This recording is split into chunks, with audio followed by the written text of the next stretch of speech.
Siapakah Insinyur Salah Atia ini? Mengapa kematian beliau menggemparkan Kairo? Dengan pemakamannya yang dihadiri lebih dari 1,5 juta orang. Mari kita simak kisah dari Asosiasi Universitas Islam Mesir ini. Al-Kisah dari kampung kecil bernama Tafahna al-Ashraf, distrik Middle Ghamir, Provinsi Dakohlia, Mesir, ada 9 orang sarjana miskin lulusan Fakultas Pertanian.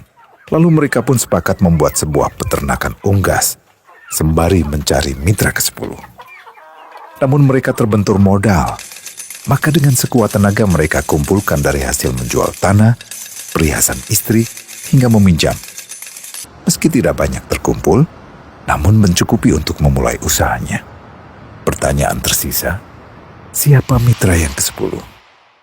Insinyur Salah, satu dari mereka pun berkata, "Aku sudah menemukan mitra yang ke-10. Siapa?" kata teman-temannya. "Allah," lanjutnya. "Allah akan menjadi mitra usaha kita yang ke-10. Allah akan mendapat 10% dari keuntungan kita.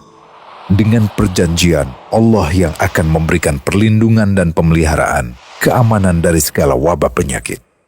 Akhirnya mereka pun sepakat. Kontrak kerjasama pun ditulis secara rinci dan dicatatkan ke notaris, lengkap dengan peran mitra ke-10 tersebut.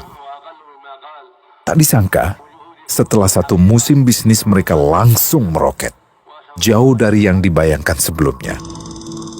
Lalu mereka pun kembali bersepakat menambah jatah keuntungan mitra ke-10 menjadi 20% di musim kedua, dan begitu seterusnya hingga mencapai 50%. Lalu bagaimana keuntungan mitra ke-10 itu dialokasikan?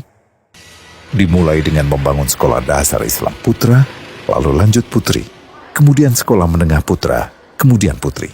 Tambah lagi madrasah aliyah putra, lalu putri. Tapi karena keuntungan terus membanjir, akhirnya dibentuklah Baitul Mal. Dan mereka pun mengajukan ke pemerintah untuk membangun universitas di kampung. Awalnya ditolak dengan alasan tiadanya akses bagi para mahasiswa. Tak berapa lama mereka pun mengajukan pembangunan universitas lengkap dengan stasiun kereta beserta jalurnya dengan biaya mandiri. Akhirnya permintaan ini disetujui, dan pertama dalam sejarah Mesir berdirilah sebuah universitas di perkampungan kecil. Semakin berkembang, dibangun pula fakultas kedua, ketiga, keempat hingga asrama putri dengan kapasitas 600 kamar. Lalu asrama putra dengan 1.000 kamar. Tiket kereta api pun digratiskan untuk memudahkan transportasi menuju kampung tersebut.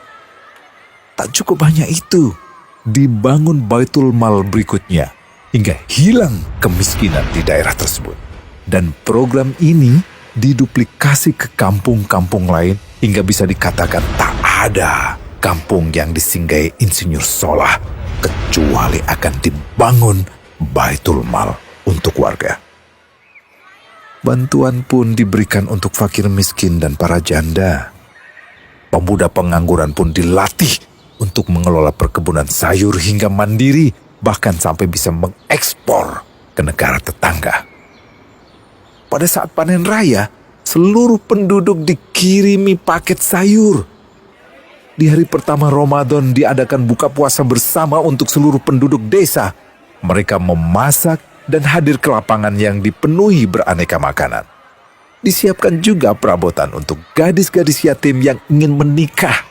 Dan ini semua merupakan sedikit dari banyaknya kebaikan yang dilakukan oleh Insinyur Salah. Hingga pada akhirnya disepakatilah keuntungan perusahaan 100% untuk Allah.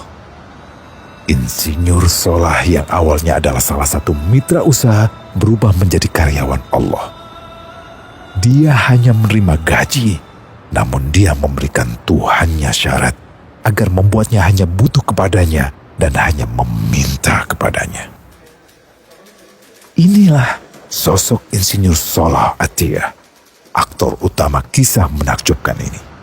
Keikhlasannya membuat ia sama sekali menolak terkenal di media massa. Dan kini, Meski orang yang melibatkan Allah ke dalam bisnisnya ini telah wafat, terbayang seluruh amal jariahnya yang selalu mengalir untuknya. Masya Allah. Pertanyaannya, akankah ini hanya menjadi sebatas kisah saja? Atau menjadi teladan bagi kita untuk mengikuti jejaknya?